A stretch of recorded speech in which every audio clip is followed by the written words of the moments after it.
Good evening, everybody. It's Serotonin. I originally did a video on this Rose McGowan tweet, and then I actually never bothered posting it because I kind of thought, well, who cares? But now I'm actually starting to think that I should talk about this. So, what I wanted to mention is we're going to go through this super quick. Um, Rose McGowan uh, tweeted the first tweet put that she posted was, "Dear Iran, the USA has disrespected your country, your flag, and your people. 52% of us humbly apologize. We want peace with your nation. We are being held hostage by a terrorist regime. We do not know how to escape. Please do not kill us. Hashtag Soleimani," or whatever. And then a bunch of people were basically like, look, you're an idiot. You're not being held hostage by a terrorist regime. You're living in America. You can get on a plane and fly to another country if you don't like what's going on. Blah, blah, blah, blah, blah. Now, the very first thing that I thought of when I read this is that she is sending out a lot of messages. So if you guys don't really know who she is, she made a big splash in the 90s. There was this really disgusting movie that came out that she was in with Justin Long. And I totally can't remember the name of it, but it was one of the first movies that I ever heard of her, because unfortunately my boyfriend at the time rented this movie, and it's just totally disgusting. We ended up, I don't think we made it through the entire film, or maybe we did. We're scarred for life. But anyway, um, pretty much after that she was in like Charmed, a couple of like these sort of witch type movies and stuff, and then kind of in big nothing career for a long time.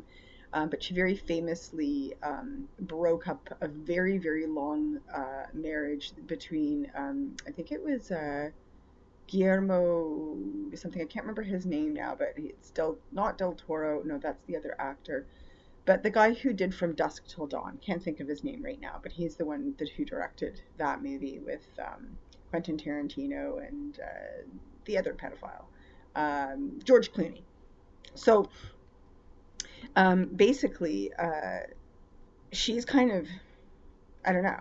And then she became this big mouthpiece with Daria Argento, back in, or not Daria, I can't remember her name, the daughter, not the father. That's Dario, and that's her dad. I can't think. Asia, I think her name is. Anyway, she has basically become a political mouthpiece. And I think it's a lot to do with a lot of this coding stuff. So we're seeing other people like Chelsea Handler, all these ch handlers, these c handlers. And I think Rose McGowan is part of all of this thing, this group. So the man whose marriage she broke up, whoever that director is, hang on a second. From Dusk Till Dawn. Let's just try and get some names right here, Sarah. Come on. Robert Rodriguez. Okay, so yeah, it's not Guillermo at all, but Robert Rodriguez. Anyway, so basically she was basically in a group in Hollywood that was dealing with some of the most disturbing content at the time and some of the biggest stuff. And then she kind of fell into television, into the dark cesspool of television.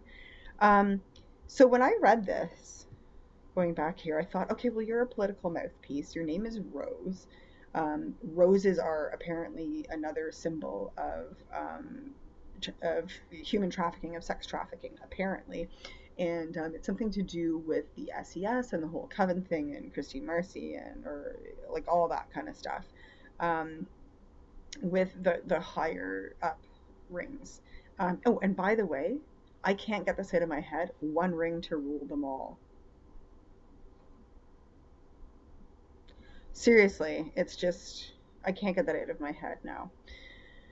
Okay, when I read this, like I've been trying to get at, I think of her as a political mouthpiece.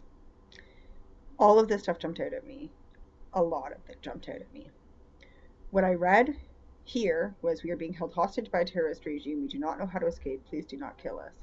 That to me sounded like a cry for help to the deep state, to the cabal, saying, we're stuck playing our roles. We don't know how to escape. Please do not kill us. I thought that was a cry for help for that. Then today, this also caught my eye because I was like, really? They think 52% of the country? Very interestingly enough, that the US here has targeted 52 Iranian sites and will hit very fast and very hard if needed.